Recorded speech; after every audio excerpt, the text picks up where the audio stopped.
Good evening everyone, welcome and welcome back to my mini blog.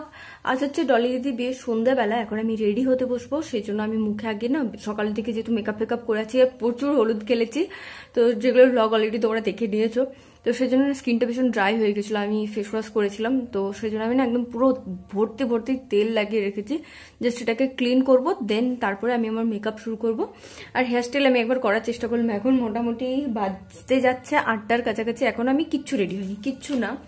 ঘরের বিয়ে বাড়ি বলে কথা, কিন্তু আমাদের ওই বৃষ্টিটার জন্য প্রচুর অসুবিধা হয়ে গেল। তোমাদের সঙ্গে সবটাই শেয়ার করেছি। সো চলো এখন আমি রাত্রিটা রেডি হব, কারণ প্রচুর ঝামেলা আছে। শাড়ি পরবো, মেকআপ করবো, মেকআপের সঙ্গে সঙ্গে আই মেকআপ, মানে কোন লুকটা কিসে যায়। সো চলো আগে আমি শাড়িটা পরে নিই। তো শাড়িটা পরে নিলে না ওই অ্যাডজাস্ট করতে খুব ভালো হয়, চোখে কোন মেকআপটা ভালো যাচ্ছে, চুলটা কিরকম। চুলটা আমি যেরকম আছে না, আমি এরকমটাই ছাড়িয়ে রেখেছি, আশা করছি আমি এরকমই বেঁধে যাবো। খোপা আমার দ্বারাই হচ্ছে না, আমি খোপা করার চেষ্টা করলাম বেশ কিছুক্ষণ ধরে, বাট হলো না আমার দ্বারাই।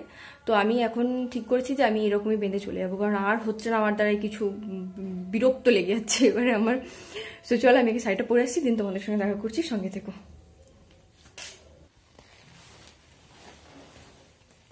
সো আমি রেডি হয়ে গেছি শাড়ি টাড়ি পরে।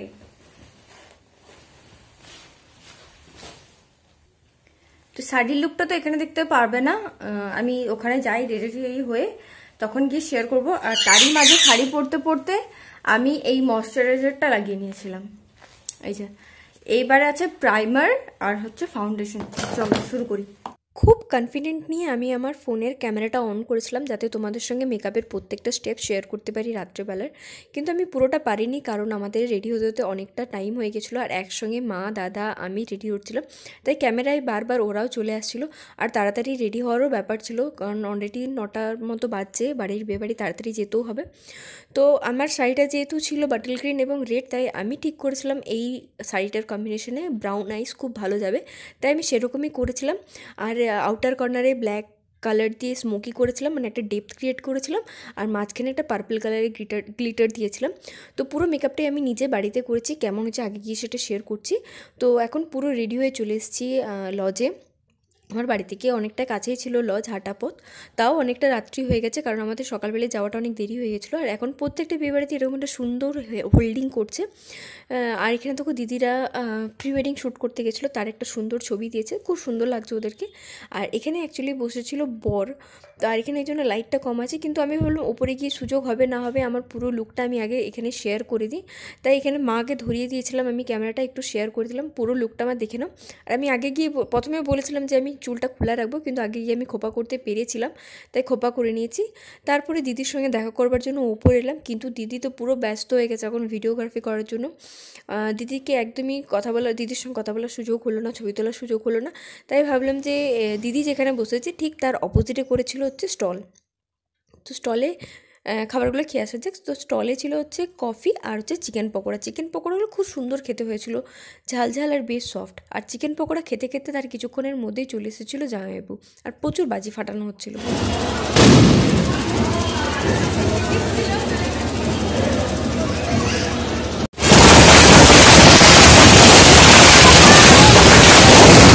থেকে ঠিকঠাক আতশবাজি পড়ানোগুলো দেখতে পাচ্ছিলাম না, তাই এখন নিচে নেমে গেছে। আর নিচে এসে দেখছি জামাইবাবুর গাড়ি এসে গেছে, আর এখানে জেঠিমারা সব বরণ করার জন্য তৈরি হচ্ছে, আর পাশের মাঠটাতেই আতশবাজিগুলো ফোটানো হচ্ছিলো। তো ভাবলাম যাই আগে দেখে আসি, তারপরে জামাইবাবুকে তোমাদের সঙ্গে শেয়ার করবো।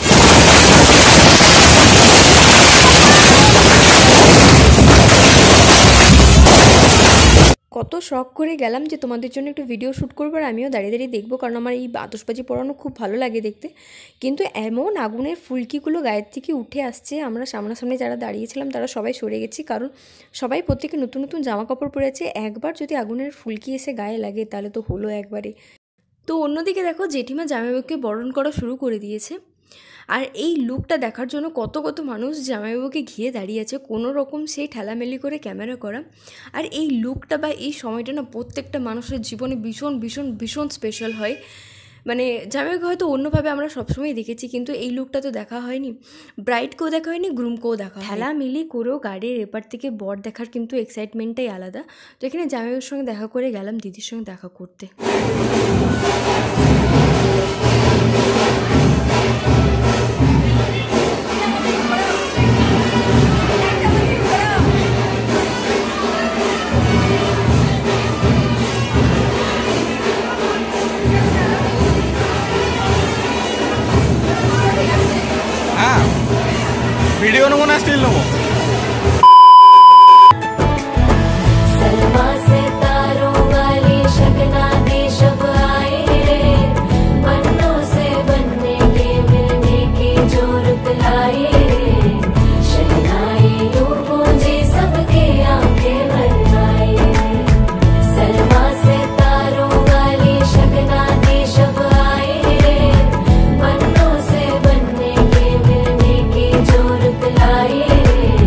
ঘড়িতে বাজছে রাত্রি 11:10-15। আমি দিদির সঙ্গে ফটোশ্যুট করে ওপরে এলাম রাত্রেবেলার খাবার খাওয়ার জন্য। তো এখানে আমরা সবাই মোটামুটি উঠে এসেছি ওপরে, 3 তলায় খাওয়ান দাওয়ানের ব্যবস্থা হয়েছিল।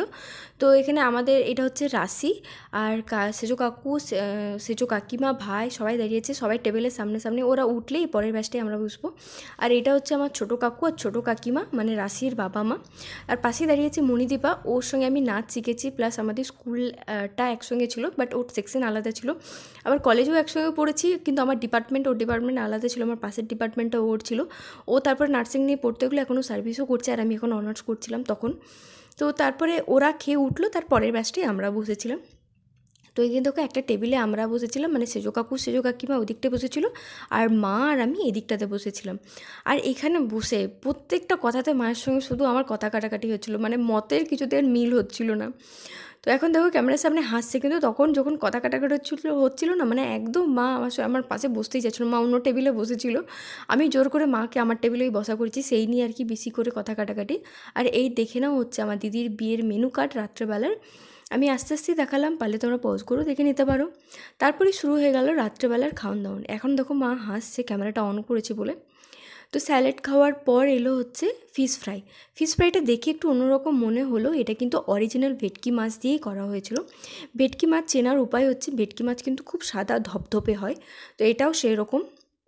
আর তাছাড়াও আমরা দুপুরবেলায় এখানেই খেতে এসেছিলাম, আর তখন মাছটা ধোয়া হচ্ছিলো, আর যে কারণে একটা খুব স্মেল আসছিলো ভেটকি মাছের।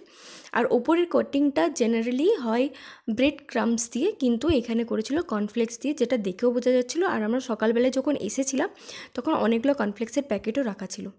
তো একটার পর একটা আমি খেতেই পছন্দ করি। প্রথমে ফিশ ফ্রাই খাওয়ার পর এসেছিলো মটরশুঁটির কচুরি, আর তার সঙ্গে এসেছিলো পনির দিয়ে একটা চানা মশলা এসেছিলো আর কি। তারপরেই ছিল হচ্ছে মিক্সড ফ্রাইড রাইস আর ভেজ ফ্রাইড রাইস। আমার মা কিন্তু মিক্সড ফ্রাইড রাইসটা নেয়নি। একটু আগে বললাম আমার মায়ের আমার পাশে বসার একটা বেশ ভালো ফায়দা হয়েছিল। আমার মা যেহেতু সামনের দিকে বসেছিল, এবারে মিক্সড ফ্রাইড রাইসটা চিকেন দেওয়া আছে, তো সবার প্রথমে মাকেই দিয়েছিল। তো মা তো চিকেন খাবে না, তাই মায়ের প্লেটটা আমি নিয়ে নিলাম, আমার প্লেটটা মা নিয়ে নিল, যার জন্য একটা সুবিধা হয়েছিল। আর অন্য জায়গায় বসলে সেটা হতো না। কিন্তু এখন প্লেটটা আমার দেখো পুরো মেস হয়ে আছে, আর তার সাথে মাটনও দিয়ে গেছে। তো আমি আস্তে আস্তে খাওয়াটা কমপ্লিট করি। আমার খেতে ভীষণ সময় লাগে, বাট আমি পরিষ্কার করেই খাই, একদম অগোছালো নিয়ে নষ্ট করা ফেলা আমি একদম পছন্দ করি না। তবে হ্যাঁ, সেদিন আমি একদমই খেতে পারছিলাম না, যেটুকু খাচ্ছিলাম জোর করে খাচ্ছিলাম। আর আমি বেশি খাবারও নিইনি, যা একবার করে দিয়ে গেছে তাই, শুধু সেকেন্ড টাইম ঘুরিয়েছিলাম মাটনটাকে, আমি আরেকবার নিয়েছিলাম। খাবারগুলো বেশ ভালো ছিল, তবে হ্যাঁ ফিশ ফ্রাইটা অসাধারণ খেতে লাগছিলো, আর বেশ গরম গরমও ছিল। তো কথা বলতে বলতে আস্তে আস্তে আমি খাওয়াটা কমপ্লিট করে, এটা হচ্ছে সেকেন্ড টাইমে আমার মাটন নেওয়া, আস্তে আস্তে অনেকটাই দেখো কমপ্লিট করেছি। আর বিয়েবাড়িতে এসে এই মেটে পিস পাওয়া তো মানে সে ভাগ্যের ব্যাপার, আমি পেয়েওছি। তো তারপর আমার একটু মিক্সড ফ্রাইড রাইসই বাকি ছিল, আর বাকি বিয়েবাড়িতে যা যা হয় পাঁপড়, মিষ্টি, আইসক্রিম, চাটনি, তো এইগুলো সব ছিল। তো একটা রসের মিষ্টি ছিল, রসগোল্লা, আমি সেটা নিইনি। একটা শুকনো মিষ্টি ছিল, আমি সেটা নিলাম। আর পাঁপড়টা নিয়েছিলাম, তবে সেটা আমার ক্লিপ শ্যুট করেনি, চাটনি খাইনি তাই ক্লিপ শ্যুট করিনি। আর আইসক্রিম ছিল, সেটা আমি নিচে গিয়ে খেয়েছিলাম। সবচেয়ে মজার বিষয় হচ্ছে দিদির বিয়ের লগ্ন হচ্ছে রাত্রি 3টের সময়। তবে হ্যাঁ, রাত্রেবেলা এখানে কেউ থাকলো না, মানে আর কি আমার খুব ইচ্ছে ছিল যে রাত জেগে বিয়ে দেখবো। আর দিদিদের বিয়ে অনেক নিয়ম আছে, তো সেই নিয়মগুলো বসে বসে দেখতাম। কারণ দিদি যখন আমরা পরে যে আর কি শুনলাম যে দিদির বিয়ে যখন হয়ে উঠেছে তখন ভোর হয়ে গেছে, মানে একদম সকালবেলায় আলো ফুটে গেছে, মানে এতটা ভোর হয়ে গেছিলো। রাত্রি 3টের পর লগ্ন বিয়ে শুরুই হলো, তারপরে এত রিচুয়াল। তো ভাবলাম যখন থাকবোই না, তখন একটু মেমোরিগুলো ভালো করে ক্যাপচার করে রাখি। আর ডলি দিদিকে তো সেদিন অপূর্ব লাগছিলো, সুরজিৎদার হাতে তো জাদু আছে। তো আর এখানে দেখো সেই জন্য আমাদের বাড়ির সবাই দাঁড়িয়ে পড়লো, আর সবাইকার ঠোঁটে দেখো ডিপ করে লিপস্টিক, এগুলো খেয়ে আসার পর আমি অ্যাকচুয়ালি লিপস্টিকটা ক্যারি করেছিলাম।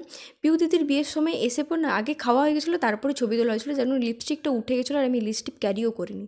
এবারে সেজন্য আমি বুদ্ধি করে লিপস্টিকটা নিয়ে গেছি, সবাইকার ঠোঁটে লাগিয়েও দিচ্ছি, আমি নিজেও একটু নিয়ে এসেছি। আর এখানে দেখো আমাদের সবাই দাঁড়িয়ে আছে, আমাদের ফ্যামিলির, শুধু বড় জেঠিমাই মিসিং। আর এখানে কী নিয়ে একটা হাসাহাসি হলো আমার কথাটাও মনে পড়ছে না, বাট হাসাহাসি হচ্ছিলো, খুব খুব এনজয় করেছি। আর তারপরেও এখানে আমরা অনেকক্ষণ ছিলাম, খাওয়া দাওয়ার পর আমি অনেকগুলো রিল ভিডিও শ্যুট করছি, প্রচুর ছবি তুলেছি। এটা হচ্ছে আমার সেজো কাকু আর হচ্ছে ছোটো কাকু। আর এটা হচ্ছে অনিন্দিতা দিদির একটা ইউটিউব চ্যানেল আছে যার নাম হচ্ছে দ্য আনটাইটেল স্টোরি। দিদি কিছুদিন আগে নর্থ বেঙ্গল ঘুরতে গেছিলো, পুরী ঘুরতে গেছিলো।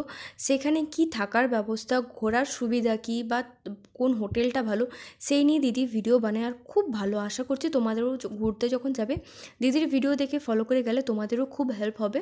তো দিদির চ্যানেলটাকে অবশ্যই সাবস্ক্রাইব করে পাশে থেকো। আর এরা দুজন হচ্ছে দুই বাড়ির মেজবো। আমার মা আর এই জেঠিমার আগু পেছু করেই বিয়ে হয়েছিল, আর এদের খুব বন্ধুত্ব। একবার যদি এরা পুরনো দিনের গল্প শুরু করে এত গল্পে মত্ত হয়ে যায়, মানে ওঠানো দায় হয়ে যায়। আর এগুলো হচ্ছে এই কালীতলার বাড়ির হচ্ছে অন্যান্য জেঠিমা কাকিমারা। তো আমাকে বললো এদের ছবি তুলে দিতে, তাই আমি ছবি তুললাম। আমার কাছে যেহেতু ছিল আমি তাই ক্যাপচার করে শেয়ার করলাম।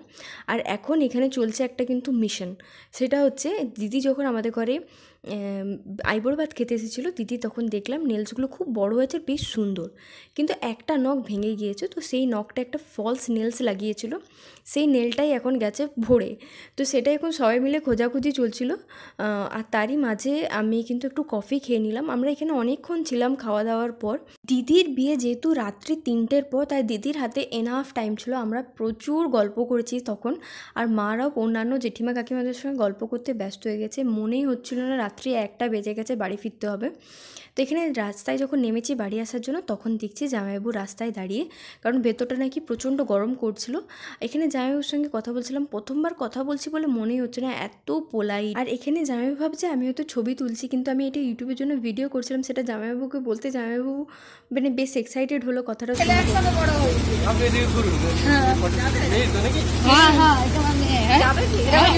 ভিডিও শুট হচ্ছে কোথায়?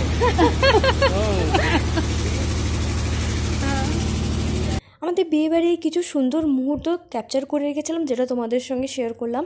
কেমন হয়েছে জানিও আজকের ভিডিওটা। যদি ভালো লেগে থাকে আজকের ভিডিওটা, তাহলে অতি অবশ্যই লাইক, কমেন্ট, শেয়ার এবং চ্যানেলটাকে অবশ্যই সাবস্ক্রাইব করে পাশে থেকো। চলো আজকের মতো টাটা, গুড নাইট, সবাই ভালো থাকবেন, দেখা হচ্ছে নেক্সট ব্লগে, টাটা।